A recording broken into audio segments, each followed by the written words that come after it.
Betty, you voted for President Trump. Do you regret that decision based on what we're seeing?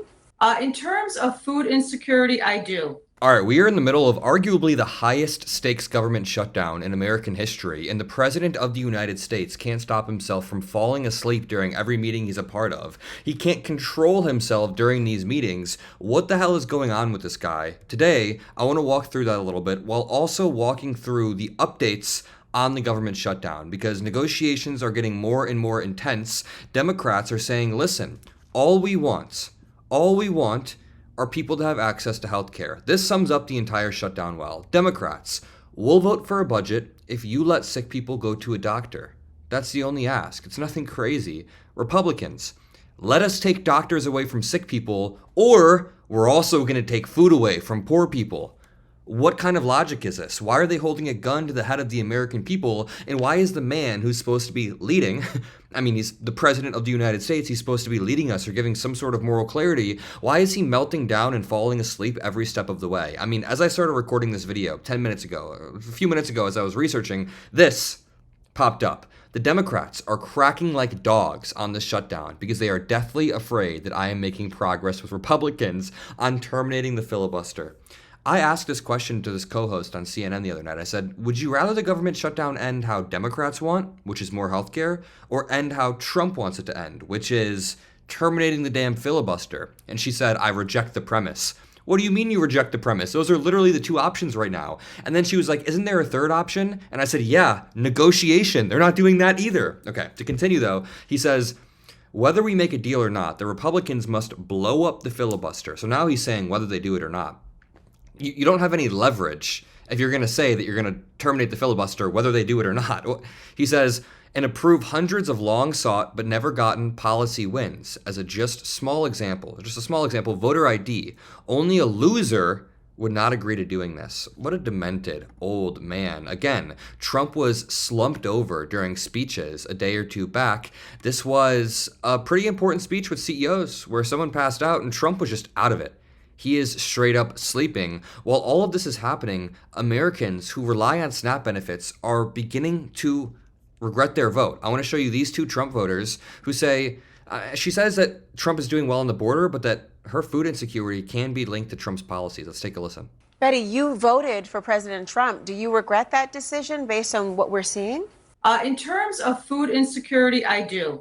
I believe he's doing a great job with the border. Right now, the border's not affecting me. Right now, it's affecting my daughter, the fact that she needs a SNAP and she won't be getting anything for November. And like I said, she's a type 1 diabetic, and we want to represent all the other diabetics out there or people with chronic health conditions that do need this food.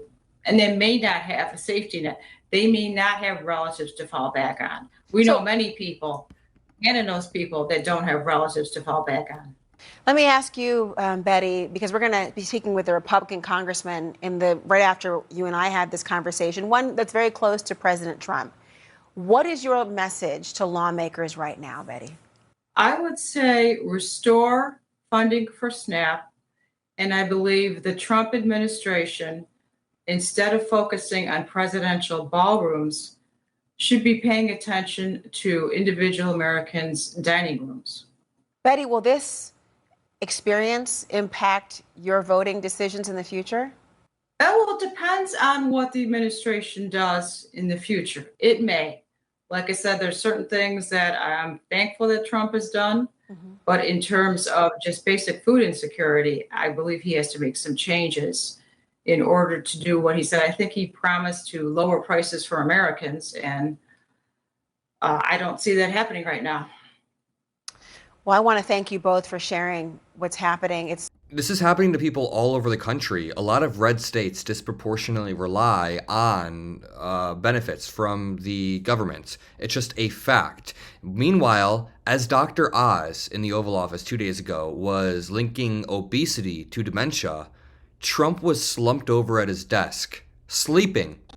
People can sleep again because they can breathe as when they go to bed. Folks who Is this a joke or whatever? People can sleep again, and the president is sleeping in the back? He's talking about obese people, and our obese president is sleeping in the back with dementia?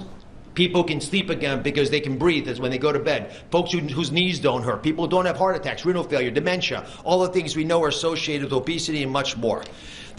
I mean, come on. This one got 11 million views. It's interesting because it seems like the Republican Party is really starting to crack under the pressure of this shutdown. And here's why. First of all, Democrats have the absolute moral high ground in this situation, meaning Democrats have a very, very simple ask. Just healthcare. Or just continue the pre-existing healthcare that people have. Don't let their insurance or health insurance skyrocket, double, sometimes triple. It's a very simple ask. Secondly, Republicans' narratives have flopped over and over and over again. They first said that Democrats were trying to fight for illegal immigrants. People were like, wait a minute. They're not. They're fighting for me. It's not like that at all. Secondly, Donald Trump has had a hyper fixation on the ballroom, on his presidential ballroom. You can also talk about his library and other things that he's been focused on building, but mainly the ballroom has taken up a lot of the headlines while this government shutdown is progressing.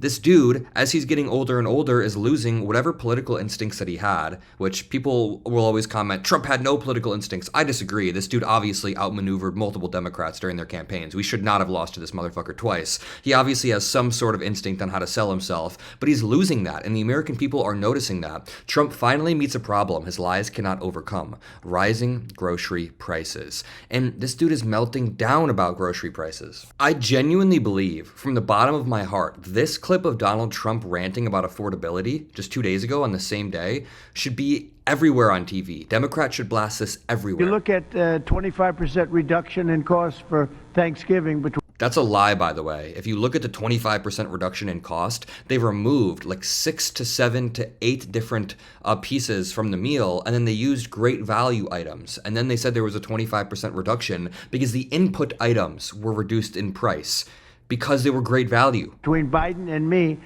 meaning this administration, that's a tremendous number. That's a tremendous. It's the biggest reduction in cost in the history of that chart or whatever it is they do. That they do a synopsis of everything. They cover every element of Thanksgiving meals. 25% down. So I don't want to hear about the affordability, because right now we're much less. If you look at energy, we're getting close to $2 a gallon gasoline. With Biden, it was $4.50, $5. Another thing, inflation. We had the worst inflation in the history of our country. Now we have virtually no inflation at all. It's down at a very low number and a very normal number. This is not how inflation works. We don't have virtually no inflation. Inflation is up since Liberation Day. The lies are absurd, and he's gaslighting the American people with these lies. Just listen to him. He's like vitriolic. He's like mad, angry at people for complaining about, grocery prices. So the affordability is much better with the Republicans. The only problem is the Republicans don't talk about it. Come on. And Republicans should start talking about it and use their heads, because we have great numbers. We have and they're going to only get better. No, they're not. Unemployment is going up. Black unemployment in particular has been skyrocketing, which is usually an early indicator of a weakening and, awful softening job market. And then on top of that, youth unemployment is going up. Also a indicator, an early sign of a weakening job market. So Trump is just straight up lying here. And I just opened Twitter to a new headline. Trump is now trying to pressure the Washington Commanders to name a $3.7 billion stadium after him.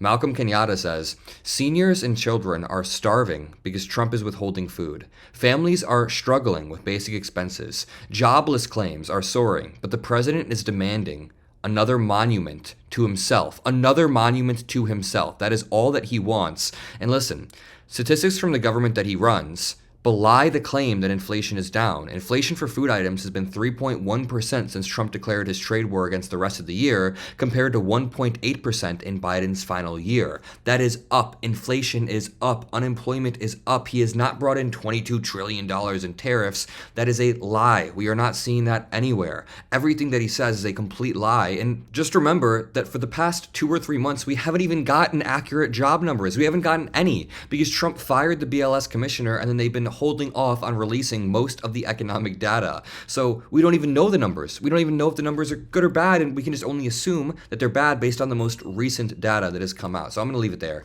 If you appreciate this, make sure you drop a like. Make sure you subscribe. I'll see you all in the next video. Peace out.